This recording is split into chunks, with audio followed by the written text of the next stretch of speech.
የሰው ልጅ ውብ ተስፋዎችን አንግቦ ጋብቻና የወደፊት ህልም ይጀምራል። ነገር ግን ያ የፍቅር ማህተብ በስግብግብነትና በጭካኔ ሲተካ ምድራችን እጅግ ዘግናኝ ወደሆኑ የወንጀል ታሪኮች ትቀየራለች። ይህ ታሪክ ስለ ተራ ግድያ አይደለም። በአንዲት ወጣት የሀገር መከላከያ ሰራዊት አባል ላይ በገዛ ባሏ የተፈጸመ ሲሆን መላውን የአላስካ ማህበረሰብ ያንገፈገፈና እስከዛሬም ድረስ በፍትህ አደባባይ መልስ የሚያስፈልገው እውነተኛ የወንጀል ሰነድ ነው። ሳሪያ ባርኒ በሁሉም ዘንድ እጅግ የተወደደችና ጠንካራ የወደፊት ሩቅ ራዕይ የነበራት ወጣት ነበረች። በዩታ ግዛት የብሔራዊ ጥበቃ የሜዲክ አባል ሆና ታገለግል ነበር። በ2022 ዓ.ም ላይ የወታደራዊ መሰረታዊ ስልጠና ወቅት የዩኤስኤ አርሚ ወታደር ከነበረው ዛሪያስ ሄልብራንደን ጋር ተገናኙ። ፍቅራቸውም በፍጥነት አድጎ እዚያው ዓመት ታህሳስ ወር ላይ ትዳር መሰረቱ። ሳሪያ የባሏን ወታደራዊ ስራ ለመደገፍና አብረው ለመሆን ህይወቷን ሙሉ በሙሉ ወደ አላስካ አንከሬጅ ከተማ አዛወረች። ነገር ግን ትዳራቸው አንድ ዓመት እንኳን ሳይሞላው ያ የፍቅር ጎጆ ወደ አስፈሪ የሞት ወጥመድ ተቀየረ። የታሪኩም ጥቁሩ ደመና መታየት ጀመረው በነሐሴ ወር 2023 ላይ ነበር። ቅዳሜ ኦገስት 5 ምሽት ጥንዶቹ የዛሪያስን 20ኛ ዓመት የልደት በዓል ለማክበር ከጓደኞቻቸው ጋር ወደ ዴቭ ባስተሪ መዝናኛ ቦታ መሩ። እዚያም ወደ ሌላ ባር በመሄድ እስከ ሌሊቱ 8 ሰዓት ተኩል ድረስ አብረው አሳለፉ። እሁድ ኦገስት 6 ጠዋት 4 ሰዓት ላይ ሳሪያ በህይወት እያለች ለመጨረሻ ጊዜ የታየችበት ቅጽበት ነበር። ከዚያም በኋላ ግን የእርሷ ድምጽ ሙሉ በሙሉ ጠፋ። ሳሪያ እሁድ ዕለት መጥፋቷ እያወቀ ባሏ ዛሪያስ ግን ሪፖርት ለማድረግ ሙሉ 36 ሰዓታትን ጠበቀ። ሪፖርት ካደረገ በኋላ ግን በሚያስደነግጥ መልኩ እጅግ በጣም ጨነቀ ባል መስሎ መተወን ጀመረ። በማህበራዊ ሚዲያ ላይ የጠፋችው ባለቤቴ አዲስ መረጃ እባካችሁ ሼር አድርጉኝ እያለ ይማጸን ነበር። ሳሪያ እናት መርዲት ልጇ መጥፋቷን ሰምታ ከዩታ ወደ አላስካ በረረች። ዛሪያስም ከእናቷ ጋር አብሮ በመሆን ለሰዓታት በየጫካውና በየፓርኩ ውስጥ ሳሪያን ይፈልግ ነበር። እናቷም ለጋዜጠኞች እንደተናገሩት ከሆነ እሷ መሞቷን እያወቀ ለሰዓታት አብሮኝ ሲፈልጉ አለ። በተደጋጋሚም እየዋሸኝ ጨነቀኝ እያለች ጨዋት ነበር። ዛሪያስ ለፖሊስ እንደተናገረው ከሆነ እሁድ ጠዋት ሁለቱም ደክሟቸው ስለነበር ሳሪያ በአፓርታማው አቅራቢያ ወደሚገኘው የሳንዱች መደብር ስራዋ ለመሄድ በእግሯ ወጣች። ስልኳንም በቤት ረስታው ሄደች ተናገረ። ነገር ግን ፖሊስ ምርመራውን ሲጀምር አንድ ትልቅ ስህተት አገኘ። ሳሪያም ከቤት ወጣች ከተባለበት ከ45 ደቂቃ በኋላ ከእሷ ስልክ ቁጥር ወደ ስራ ቦታዋ ዛሬ ስራ አልመጣም የሚል መልእክት ተልኮ ነበር።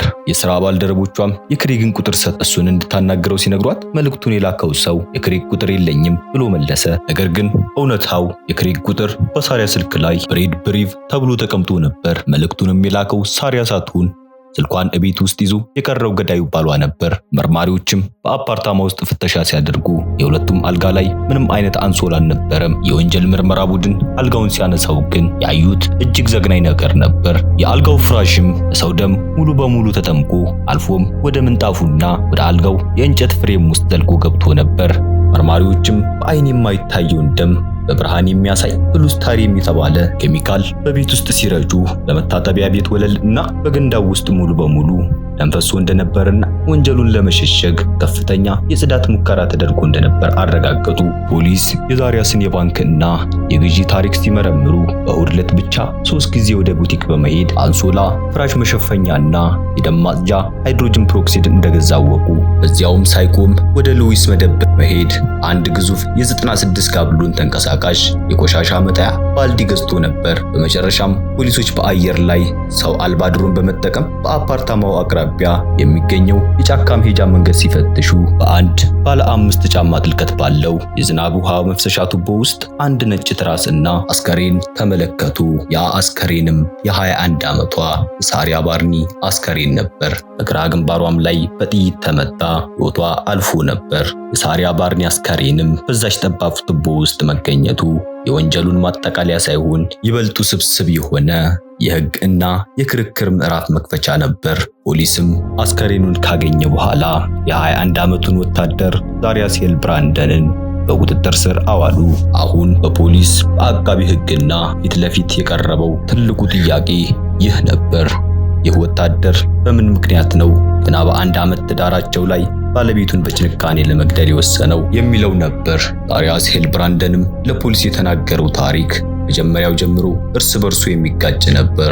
መጀመሪያ ላይ እሁድ ዕለት ሙሉ ቀን በአፓርታማው ውስጥ ብቻዬን ስተኛና ስዝናና ነበር የዋልኩት ብሎ ነበር። ነገር ግን ፖሊስ የባንክ ካርዱንና እንቅስቃሴ ሲመረምሩ እሁድ ዕለት ብቻ በተለያዩ ሰዓታት 3 ጊዜ ወደ ፍሬድ ሜየር ቡቲክ መሄዱን አረጋገጡ።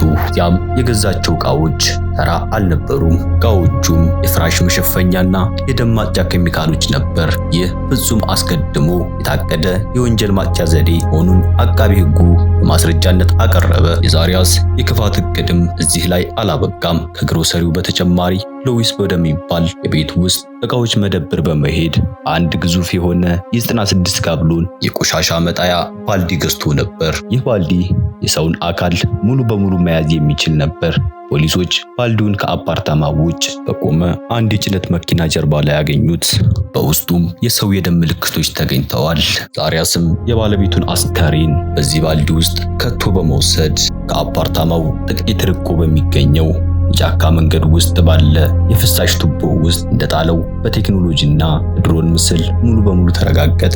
በፍርድ ሂደቱም ላይ የዛሪያስ ተከላካይ ጠበቆች ወንጀሉን ለመቀየር ከፍተኛ ጥረት አድርገው ነበር። የዛሪያስንም በወታደራዊ ታሪክ በማንሳት ምናልባትም በወቅቱ ከነበረው የአእምሮ ጭንቀት ወይም ከወታደራዊ ስልጠና ጋር የተያያዘ የስነ ልቡና ቀውስ ጋር በማገናኘት የመግደል እቅድ አልነበረውም። ነገሩ ድንገተኛ አደጋ ሊሆን ይችላል የሚል ክርክር ለማቅረብ ሞክረው ነበር። ነገር ግን አቃቢ ሕጉ ሳሪያን እናት ምስክርነትና የሳሪያን ስልክ በመጠቀም ዛሪያስ ወንጀሉን ከፈጸመ በኋላ ስልኳን ይዞ ወደ ስራ ቦታዋ ላከውን የውሸት መልእክት በማሳየት ወንጀሉ ፍጹም ሆን ተብሎ የተፈጸመ መሆኑን ለዳኞች አስረዳ። በአላስካም ሕግ መሰረት ሆን ተብሎ ሰውን የመግደል ወንጀል እጅግ ከባድ ቅጣትን ያስከትላል።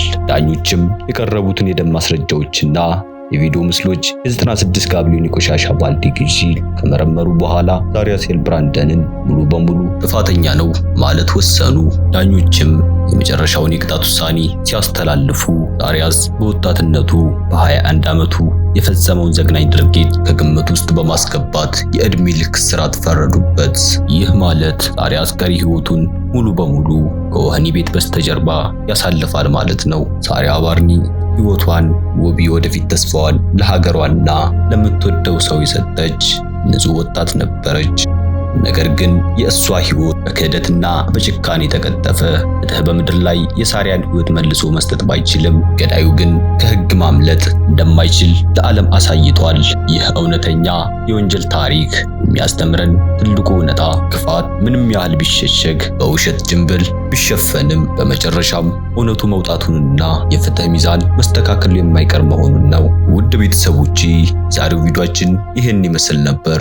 እናንተስ በዚህ ታሪክ ላይ ምን ተሰማችሁ? ሐሳባችሁን ኮሜንት ላይ አሳውቁኝ። ቀጣይ እስክንገናኝ መልካም ጊዜ ይሁንላችሁ።